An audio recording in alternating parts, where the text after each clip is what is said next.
തമിഴ്നാട്ടിൽ തള്ളിയ കേരളത്തിലെ മെഡിക്കൽ മാലിന്യം ഇന്ന് നീക്കം ചെയ്യും. സബ് കളക്ടറുടെ നേതൃത്വത്തിൽ 20ഓളം ഉദ്യോഗസ്ഥർ തിരുനെൽവേലിയിലെത്തി നീക്കം ചെയ്യുന്ന മാലിന്യം ക്ലീൻ കേരള ഗോഡൌണുകളിൽ വേർതിരിച്ച് സംസ്കരിക്കാനാണ് തീരുമാനം. വി അരുൺ തിരുനെൽവേലിയിൽ നിന്നും തത്സമയം നമുക്കൊപ്പം ചേരും. Arun, good morning. എന്തായാലും മാലിന്യത്തിനുള്ളിലാണ് നിൽക്കുന്നത്, അത് മാത്രമേ, അതുകൊണ്ട് തന്നെ വലിയ ഗുഡ് മോർണിംഗ് ഒന്നും ആയിരിക്കില്ല. പക്ഷേ എന്തായാലും കേരളത്തെ സംബന്ധിച്ച് വലിയ അപമാനമായിരുന്നു ഈ മാലിന്യങ്ങൾ തിരുനെൽവേലിയിൽ തള്ളിയത്. പക്ഷെ അതിൽ ഇന്നൊരു മാറ്റം ഉണ്ടാകും, അല്ലെങ്കിൽ അവിടെ തള്ളിയ മാലിന്യങ്ങൾ നീക്കം ചെയ്യും എന്ന് പറയുന്നത് ചെറിയൊരു ആശ്വാസമാണ്. അത് എപ്പോഴത്തേക്ക് ഉണ്ടാകുമെന്നാണ് അവിടെ നിന്ന് ലഭിക്കുന്ന വിവരങ്ങളൊക്കെ. ആരും തീർച്ചയായിട്ടും കേരളത്തിന് വലിയ അപമാനമുണ്ടാക്കിയ ഒരു സംഭവം തന്നെയാണ്. സംസ്ഥാന സർക്കാരോ അല്ലെങ്കിൽ ഇത്തരത്തിൽ ഏതെങ്കിലും അധികാരികളോ ചെയ്ത ഒരു തെറ്റല്ല. ചില ആശുപത്രികൾ, അതുപോലെ തന്നെ ചില ഏജൻസികൾ, അവർക്ക് ഒരുപക്ഷെ അവരുടെ വലിയ ലാഭത്തിന് വേണ്ടിയാകാം, അല്ലെങ്കിൽ കുറച്ച് പണം ലാഭിക്കാൻ വേണ്ടിയാകാം, അത്തരത്തിലുള്ള ഒരു ശ്രമമാണ് നടത്തിയത്. ഇത് ഞാനുള്ളത് തിരുനെൽവേലിയിലെ കല്ലൂർ എന്ന സ്ഥലത്താണ്. ഇവിടെ വലിയ രീതിയിലുള്ള മാലിന്യ നിക്ഷേപമുള്ള ഒരു മേഖലയാണ്. ഇവിടേക്കും അല്പസമയത്തിനകം കേരളത്തിലെ ഈ സംഘം എത്തുമെന്നാണ് പ്രതീക്ഷിക്കുന്നത്. തിരുവനന്തപുരം സബ് കളക്ടറുടെ നേതൃത്വത്തിലാണ് ഉദ്യോഗസ്ഥ സംഘം ഇവിടേക്ക് വരുന്നത്. 20 അംഗ ഉദ്യോഗസ്ഥ സംഘം മാത്രമുണ്ട്. 70ഓളം പേരടങ്ങുന്ന ടീമാണ്, അതായത് ശുചീകരണ തൊഴിലാളികളടക്കം 70ഓളം പേരുടെ ടീമാണ് ഇവിടേക്ക് വരുന്നത്. രാവിലെ തന്നെ മാലിന്യ നീക്കം ആരംഭിക്കുമെന്നാണ് ഇന്നലെ നമുക്ക് ലഭിച്ച സൂചന. പക്ഷേ ഇതുവരെയും ഉദ്യോഗസ്ഥർ എത്തിയിട്ടില്ല. ഇന്നലെ അർദ്ധരാത്രിയോട് കൂടിയാണ് ഏതാണ്ട് ഇതിൻ്റെ ഒരു ആക്ഷൻ പ്ലാൻ കൃത്യമായി തയ്യാറായത്. ഇന്നലെ രാവിലെ മുതൽ മാരത്തോൺ മീറ്റിങ്ങുകളുണ്ടായിരുന്നു. ഇന്നാണ് ഈ മാലിന്യം ഇവിടെ നീക്കേണ്ട അവസാന ദിവസം. ദേശീയ ഹരിത ട്രിബ്യൂണൽ 3 ദിവസമാണ് കേരളത്തിന് ഈ മാലിന്യങ്ങൾ ഇവിടെ നിന്ന് എടുത്തു മാറ്റാൻ, സംസ്കരിക്കാൻ നൽകിയ സമയം. ആ സമയപരിധി വൈകിട്ടോടുകൂടി അവസാനിക്കും. അതിനു മുമ്പ് പൂർണ്ണമായും മാറ്റാൻ തന്നെയാണ് തീരുമാനം. ഇന്നലെ രാവിലെ മുതൽ നിരവധി യോഗങ്ങൾ ചേർന്നു. ആ യോഗങ്ങളുടെ അടിസ്ഥാനത്തിൽ എന്ത് ചെയ്യണം എന്ന കാര്യത്തിൽ തീരുമാനമായത്. തിരുവനന്തപുരം നഗരസഭയും അതുപോലെ ക്ലീൻ കേരള കമ്പനിയും 2 നോഡൽ ഏജൻസികളെയാണ് സർക്കാർ ഇതിനായി ചുമതലപ്പെടുത്തിയത്. അവരാണ് ഈ മാലിന്യങ്ങൾ മാറ്റേണ്ടത്. നഗരസഭയുടെ ഉദ്യോഗസ്ഥർ ജീവനക്കാർ സ്വാഭാവികം ഈ മാലിന്യങ്ങൾ ശേഖരിക്കും. ക്ലീൻ കേരളയുടെ സംസ്ഥാനത്തെ വിവിധ ഭാഗങ്ങളിലുള്ള ഗോഡൌണുകളിലേക്കാണ് ഇത് കൊണ്ടുപോകുന്നത്. വിവിധ തരം മാലിന്യങ്ങളുണ്ട്. മെഡിക്കൽ മാലിന്യങ്ങളും ഹോട്ടൽ മാലിന്യങ്ങളും ഉൾപ്പെടെയുള്ള പലതരം വസ്തുക്കളുണ്ട്. ചിലതൊക്കെ സാധാരണ രീതിയിൽ സംസ്കരിക്കാൻ കഴിയാത്തതാണ്. അവ IMAയുടെ ഇമേജ് പോലുള്ള പാലക്കാട്ടെ മെഡിക്കൽ വേസ്റ്റ് സംസ്കരണ കേന്ദ്രങ്ങളിലേക്ക്, ബയോമെഡിക്കൽ വേസ്റ്റ് സംസ്കരണ കേന്ദ്രങ്ങളിലേക്ക് കൊണ്ടുപോകാനായിരിക്കും തീരുമാനം. ആദ്യം മാലിന്യങ്ങൾ ശേഖരിച്ച് കൃത്യമായി വേർതിരിക്കും. അതിനുശേഷമാകും ഇത് ഓരോ സ്ഥലത്ത് ഗോഡൌണിൽ എത്തിച്ച് സംസ്കരിക്കുക. ഏതായാലും വലിയൊരു നാണക്കേട്, വലിയൊരു മര്യാദകേട് തമിഴ്നാടിനോട് കേരളത്തിലെ ചില ആളുകൾ കാണിച്ചിരിക്കുന്നു. അതിനൊരു പരിഹാരം സർക്കാർ ഇപ്പോൾ കാണുകയാണ്.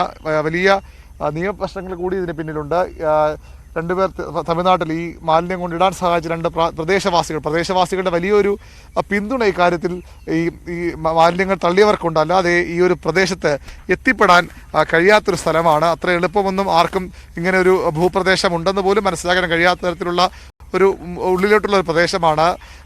ദേശീയപാത സമീപത്ത് നിന്ന് ബൈ റോഡ് കയറി വന്നാൽ പിന്നീടും ഏക്കർ കണക്കിന് സ്ഥലം ഇത്തരത്തിൽ പലയിടത്തും ഇവിടെയുണ്ട്. അത്തരമൊരു സ്ഥലത്താണ് ഇങ്ങനെ കൊണ്ടെത്തിച്ചിരിക്കുന്നത്. അങ്ങനെ 2 പേരെ കഴിഞ്ഞ ദിവസം പുത്തുമല്ലി പോലീസ് അറസ്റ്റ് ചെയ്തിരുന്നു. അവരിപ്പോൾ റിമാൻഡിലാണ്. അതിനപ്പുറത്തെ ഏജൻസിയിലെ ആളുകളെ കൂടി തമിഴ്നാട് പോലീസ് ഇന്നലെ ചോദ്യം ചെയ്തും കസ്റ്റഡി എടുത്താൽ നമുക്ക് സൂചനകളുണ്ട്. അതിൽ കുറച്ചുകൂടി വ്യക്തത വരേണ്ടതുണ്ട്. ഏതായാലും സമയത്തിനകം തീർച്ചയായും അരുൺ, നമ്മൾ ഇന്നലെയാണ് അവിടേക്ക് അന്വേഷണ സംഘമായി ന്യൂസ് 18 അവിടെ എത്തിയത്. തിരുനെൽവേലിയിൽ എത്തി കൃത്യമായി നമ്മൾ ഇന്നലെ മുതൽ ഇതിന്റെ ഒരു ഭീകരത കാണിച്ചിട്ടുണ്ട്. ഇത് എത്രമാത്രം വസ്തുതാപരമായ കാര്യമാണെന്ന് നമ്മൾ കൃത്യമായി ഇന്നലെ പ്രേക്ഷകരിലേക്ക് എത്തിച്ചതാണ്. അരുൺ നമ്മളെ സംഘവുമാണ് ഇന്നലെ അവിടെ എത്തിയത്. അതിന്റെ ഒരു ഭീകരത, ഈ മാലിന്യങ്ങൾ കൊണ്ട് തള്ളി, അതും തമിഴ്നാട്ടിനോട് നമ്മൾ കാണിച്ചൊരു മര്യാദകേട് എന്ന് തന്നെ പറയേണ്ടി വരും. ആ മര്യാദകേടിന് ഒരു ഉത്തരം ഇന്നുണ്ടാകുമെന്ന് പ്രതീക്ഷിക്കുന്നു. അരുൺ, പ്രധാനമായും നമുക്ക് നമ്മുടെ ദൃശ്യങ്ങളിൽ വളരെ വ്യക്തമായി കാണാൻ സാധിക്കും, മാലിന്യ കൂമ്പാരമാണ്, മാലിന്യ മലയാണ്, അത്രമാത്രം മാലിന്യങ്ങൾ അവിടെയുണ്ട്. അത് ഇന്ന് പ്രധാനമായും അവസാന ദിവസമാണ്. ഇന്നാണ് ലാസ്റ്റ് ദിവസം. ഇന്ന് തന്നെ അത് മാറ്റണമെന്നാണ് ഉത്തരവുള്ളത്. ഇത്രമാത്രം മാലിന്യം ഈ ഒരു ദിവസം കൊണ്ട് മാറ്റാൻ സാധിക്കുമോ അരുൺ? എന്താണ് മനസ്സിലാക്കാൻ സാധിച്ചത്? സാധിക്കുമെന്നാണ് ഉദ്യോഗസ്ഥർ വ്യക്തമാക്കുന്നത്. കാരണം വലിയൊരു സംഘം വരുന്നുണ്ട്. ഞാൻ പറഞ്ഞ 20 ഉദ്യോഗസ്ഥർ, അവർ കൃത്യമായി ഇതിൻ്റെ ഒരു കോർഡിനേഷൻ നടത്തും. തിരുവനന്തപുരം സബ് കളക്ടർക്കാണ് ഇതിൻ്റെ കോർഡിനേഷൻ ഏകോപന ചുമതല. നഗരസഭയുടെ ജീവനക്കാരുണ്ട്, നഗരസഭയുടെ ഹെൽത്ത് ഓഫീസർ അടക്കമുള്ള ഉദ്യോഗസ്ഥരുണ്ട്. അദ്ദേഹം ഫീൽഡിൽ നിന്ന് കാര്യങ്ങൾ ഏകോപിപ്പിക്കും. മറ്റൊന്ന് ഈ നഗരസഭാ ജീവനക്കാരാണ്. നമ്മുടെ നഗരത്തിലെ മാലിന്യങ്ങളൊക്കെ നീക്കുന്ന ജീവനക്കാരുണ്ട്, അതിന് പരിശീലനം ലഭിച്ച ജീവനക്കാരുണ്ട്. അവരുടെ വലിയൊരു സംഘത്തെ പ്രതീക്ഷിക്കുന്നുണ്ട്. ക്ലീൻ കേരളയിലെ ഉദ്യോഗസ്ഥരും ജീവനക്കാരുമുണ്ട്. പൊല്യൂഷൻ കൺട്രോൾ ബോർഡിലെ ഉദ്യോഗസ്ഥരുടെ വലിയൊരു സംഘം, 5-6 പേരടങ്ങുന്ന സംഘം അവർ വരുന്നുണ്ട്. പാലക്കാട് ഈ മെഡിക്കൽ മാലിന്യങ്ങൾ സംസ്കരിക്കുന്ന IMAയുടെ ഇമേജ് എന്ന സ്ഥാപനത്തിലെ വിദഗ്ധ സംഘം ഇന്ന് വരുന്ന ടീമിനൊപ്പം ഉണ്ടാകും. അത്തരത്തിൽ എല്ലാവിധ സംവിധാനങ്ങളും കൂടി യന്ത്രങ്ങളടക്കം ഒരുപക്ഷെ JCB അടക്കമുള്ള യന്ത്രങ്ങൾ ഉപയോഗിക്കേണ്ടി വന്നേക്കാം. അത്തരം യന്ത്രങ്ങളടക്കം കൊണ്ടുവന്ന് ഇത് മാറ്റും എന്നാണ് നമുക്ക് മനസ്സിലാക്കാൻ കഴിയുന്നത്. ഇതിൻ്റെ ഒരു കൃത്യമായ ഒരു ആക്ഷൻ പ്ലാൻ ഇതുവരെയും പുറത്തു വിട്ടിട്ടില്ല.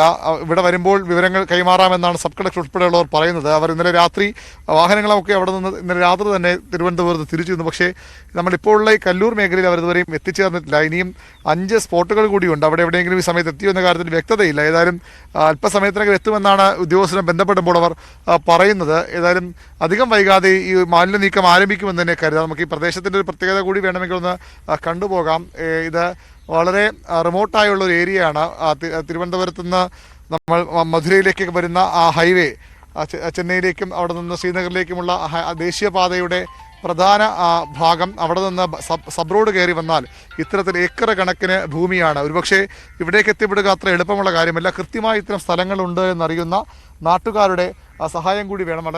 നമുക്ക് ഇവിടുന്ന് മാറിയാൽ വളരെ മനോഹരമായ ഭൂപ്രദേശമെന്ന് തോന്നിക്കുന്ന ഒരു പ്രദേശമാണ്. ഇതിൻ്റെ എതിർവശത്ത് വലിയ പാടങ്ങളും കേരളത്തിലെ സമാനമായ പാടങ്ങളും മറ്റും എതിർവശത്തുണ്ട്. ഇവിടെയൊക്കെ സർക്കാരിൻ്റെ പല പ്രോജക്റ്റുകൾക്കായി ഭൂമി ഏറ്റെടുത്ത് ഇട്ടിട്ടുമുണ്ട്. അത്തരത്തിലൊരു സ്ഥലത്താണ് ഇങ്ങനെ വളരെയധികം തരിശുഭൂമി വളരെയധികമുള്ള ഒഴിഞ്ഞുകിടക്കുന്ന പ്രദേശങ്ങൾ ഏറെയുള്ള ഒരു മേഖലയാണ്. കേരളത്തിൽ ചിന്തിക്കാൻ പറ്റാത്ത തരത്തിലുള്ള ഭൂമി ഇവിടെയുണ്ട്. അതുകൊണ്ട് തന്നെയാണ് ഈ മാലിന്യ മാഫിയ ഒരുപക്ഷെ ഈ സ്ഥലങ്ങൾ തിരഞ്ഞെടുക്കുന്നത്. പക്ഷെ അവർ കൃത്യമായി ഇവിടേക്ക് എത്തണമെങ്കിൽ പോലും ഇവിടെയുള്ള ആരുടെയെങ്കിലും പിന്തുണയുണ്ട്. അങ്ങനെ പിന്തുണച്ച 2 പേരെയാണ് കഴിഞ്ഞ ദിവസം പുത്തുമല്ലി പോലീസ് അറസ്റ്റ് ചെയ്തത്. കൂടുതൽ ആളുകളുടെ അറസ്റ്റ് ഇന്നും നാളെയുമൊക്കെ ഉണ്ടാകുമെന്ന സൂചനകളുമുണ്ട്. മലയാളികളടക്കമുള്ളവർ ഈ കേസിൽ അറസ്റ്റ് ചെയ്യപ്പെടാൻ സാധ്യതയുണ്ട്. പ്രത്യേകിച്ചും ഈ മാലിന്യം കൊണ്ടുവന്ന ഏജൻസി, അത് നഗരസഭയുടെ ജൈവ മാലിന്യങ്ങൾ നീക്കം ചെയ്യാൻ നഗരസഭ അനുമതി നൽകിയിട്ടുള്ള, ലൈസൻസ് നൽകിയിട്ടുള്ള ഏജൻസിയാണ്. അവർക്ക് ഈ മെഡിക്കൽ മാലിന്യങ്ങൾ കൊണ്ടുപോകാനുള്ള അനുമതിയും അവകാശവുമില്ല. അവരാണ് ഇത്തരത്തിൽ ഇല്ലാത്ത അധികാരം ഉപയോഗിച്ചുകൊണ്ട് കൊള്ളലാഭത്തിന് വേണ്ടി ഇങ്ങനെ മെഡിക്കൽ മാലിന്യങ്ങൾ ഏറ്റെടുക്കുകയും അത് പരിസ്ഥിതിക്കുണ്ടാക്കുന്ന, ജനങ്ങൾക്കുണ്ടാക്കുന്ന, ഒരുപക്ഷെ നമ്മൾ ഇന്നലെ വരുമ്പോൾ കാണുന്ന ഇവിടെ മുഴുവൻ ഇപ്പോൾ കാക്കകളൊക്കെയാണ് ഇവിടെ വന്നിരിക്കുന്നത്. പക്ഷേ ഇതിൻ്റെ മുഴുവൻ കാലികളായിരുന്നു, പശുക്കളായിരുന്നു ഇവിടെ കൂടുതലുണ്ടായിരുന്നത്. അതൊക്കെ ഈ പ്ലാസ്റ്റിക് മാലിന്യങ്ങൾ ഉൾപ്പെടെയുള്ള ഈ മെഡിക്കൽ മാലിന്യങ്ങൾ തിന്ന് നടക്കുന്ന കാഴ്ചയാണ് നമ്മൾ കണ്ടത്.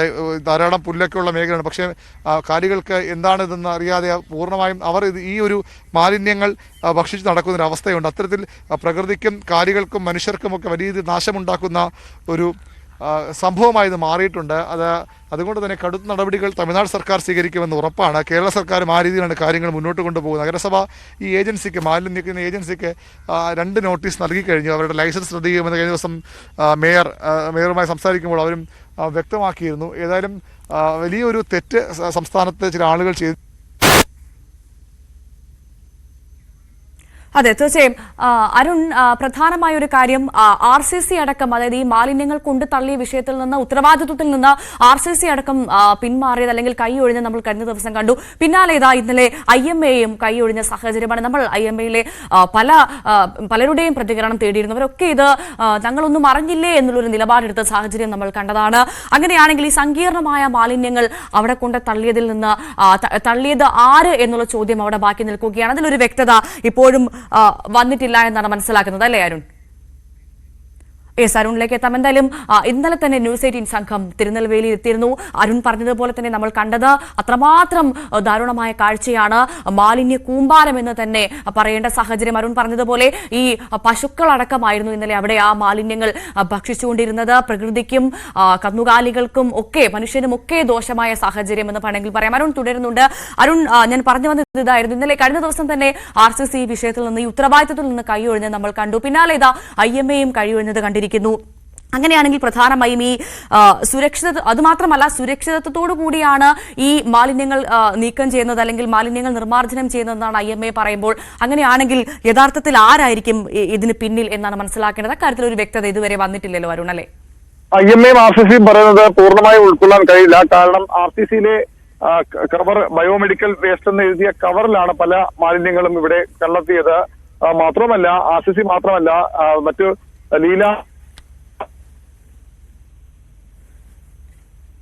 പല ഭാഗങ്ങളിൽ നിന്ന് ലഭിച്ചിരുന്നു. കെഡൻസ് എന്ന തലസ്ഥാനത്തെ പ്രധാനപ്പെട്ട ഒരു ഹോസ്പിറ്റലോ അവിടെ നിന്നുള്ള പൂർണ്ണമായും കൃത്യമായ എല്ലാ സംവിധാനങ്ങളോടും കൂടി തങ്ങളുടെ വേസ്റ്റ് മാനേജ്മെന്റ് പറയുമ്പോഴും അങ്ങനെയല്ല.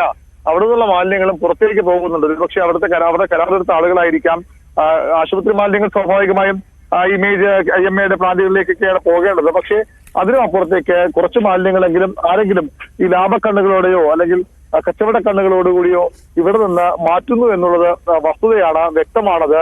അതുകൊണ്ട് തന്നെയാണ് ഇത്തരത്തിൽ ഇവിടെ ഈ രീതിയിൽ മാലിന്യങ്ങൾ ഇങ്ങനെ തള്ളേണ്ട ഒരു സാഹചര്യം ഉണ്ടായത്. അതിൽ പരസ്പരം പഴിചാരുകയും ഉത്തരവാദിത്വം ഒഴിഞ്ഞു മാറുകയും ചെയ്യുന്ന അപ്പുറത്തേക്ക് ഇവർക്കൊക്കെ കൃത്യമായ ഉത്തരവാദിത്തമുണ്ട് എന്നുള്ളത് വ്യക്തമാണ്. അതുകൊണ്ട് തന്നെയാണ് ഈ രീതിയിൽ ഇപ്പോഴത്തെ ഈ അവകാശവാദങ്ങളും അല്ലെങ്കിൽ രക്ഷപ്പെട്ട പോകലുമൊന്നും ആ രീതി നിലനിൽക്കില്ല. RTCയിലെ ഉദ്യോഗസ്ഥരെയും കഴിഞ്ഞ ദിവസം തമിഴ്നാട് പോലീസ് ചോദ്യം ചെയ്യുന്നു. അവരുടെ മൊഴിയും എടുത്തിരുന്നു. മറ്റ് ആശുപത്രികളുടെയും മറ്റ് സംവിധാനങ്ങളിലേക്കും അന്വേഷണം പോകുമെന്ന് ഉറപ്പാണ്. ഏതായാലും ഇപ്പോൾ ഈ കേരള സർക്കാർ തന്നെ ഇതിന്റെ ഉത്തരവാദിത്തം ഏറ്റെടുത്തിരിക്കുന്നു.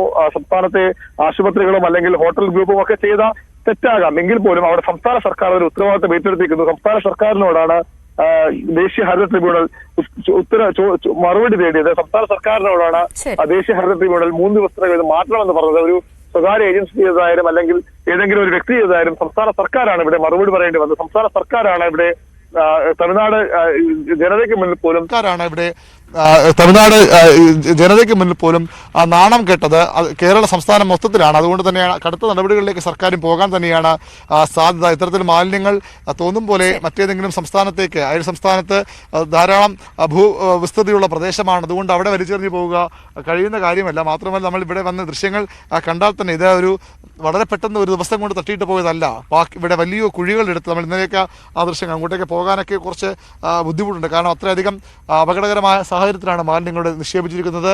വലിയ രീതിയിൽ ഇവിടെ ഇങ്ങനെ ഇത്തരത്തിൽ കുഴിയെടുത്തും അതുപോലെ തന്നെ പലയിടത്തും ഈ മാലിന്യങ്ങൾ കത്തിച്ച് കളയാനുള്ള വലിയ ശ്രമങ്ങൾ നടത്തിയിരുന്നു. ആ രീതിയിലൊക്കെ വളരെ ആസൂത്രിതമായ കൃത്യമായ സ്ഥലം തിരിച്ചറിഞ്ഞ് ആ രീതിയിൽ ഇവിടെ കൊണ്ടുവന്നിട്ടാൽ വേറൊരു സ്ഥലത്ത് മറ്റൊരു സ്ഥലത്ത് നമ്മൾ കണ്ടത് ഒരു സ്വകാര്യ വ്യക്തിയുടെ സ്ഥലത്താണ്. അദ്ദേഹത്തിൻ്റെ വീടിനോട് ചേർന്ന് അദ്ദേഹത്തിൻ്റെ ഔട്ട് ഹൗസിനോട് ചേർന്നുള്ള ഒരു ഭൂമിയിലാണ് കുറേ മാലിന്യങ്ങൾ, അതായത് അവിടെ ഗേറ്റ് അടക്കമുണ്ട്. ആ ഗേറ്റിൻ്റെ അകത്തു കയറി അവിടെ മാലിന്യം നിക്ഷേപിക്കണമെങ്കിൽ ഈ കൊണ്ടുവരുന്ന സംഘത്തിൻ്റെ ഈ പ്രദേശത്തുള്ള ഒരു സ്വാധീനമൊക്കെ നമ്മൾ ശ്രദ്ധിക്കേണ്ടതാണ്. ഇതൊക്കെ പുറമ്പോക്ക് ഭൂമിയാണ്, സർക്കാരിൻ്റെ പുറമ്പോക്ക് ഭൂമിയാണ്. ഈ ഭാഗത്തൊക്കെ മാലിന്യങ്ങൾ നിക്ഷേപിച്ചിരിക്കുന്നത് പുറമ്പോക്ക് ഭൂമിയാണ്, കല്ലൂരൊക്കെ. പക്ഷെ മറ്റു ചില സ്ഥലങ്ങളിൽ അങ്ങനെയല്ല. സ്വകാര്യ വ്യക്തിയുടെ പറമ്പിൽ പോലും ഈ മാലിന്യങ്ങളുടെ വലിയൊരു കൂമ്പാരം കൊണ്ട് തള്ളാൻ ധൈര്യം കാണിച്ചവരാണ് ഇവർ. അതുകൊണ്ട് തന്നെ ഇവർക്കൊരു ശക്തമായ നടപടി ഉണ്ടാകണമെന്ന ആവശ്യമാണ് ഇപ്പോൾ ഉയർന്നു വരുന്നത്. അത്തരം നീക്കം തന്നെയാണ് സർക്കാർ നടത്തും. ചെറിയ ജലാശയങ്ങൾ ഇതിന്റെ ഭാഗമായി ചിലയിടങ്ങളിലുണ്ട്. അവിടെ പോലും ഈ മാലിന്യങ്ങൾ കൊണ്ട് തള്ളിയിരിക്കുന്നു. കാലികൾ അവിടെ വെള്ളം കുടിക്കുന്നു. ഈ മാലിന്യങ്ങൾ ഭക്ഷി നടക്കുന്ന അവസ്ഥയെ നമ്മൾ ഇന്നലെയൊക്കെ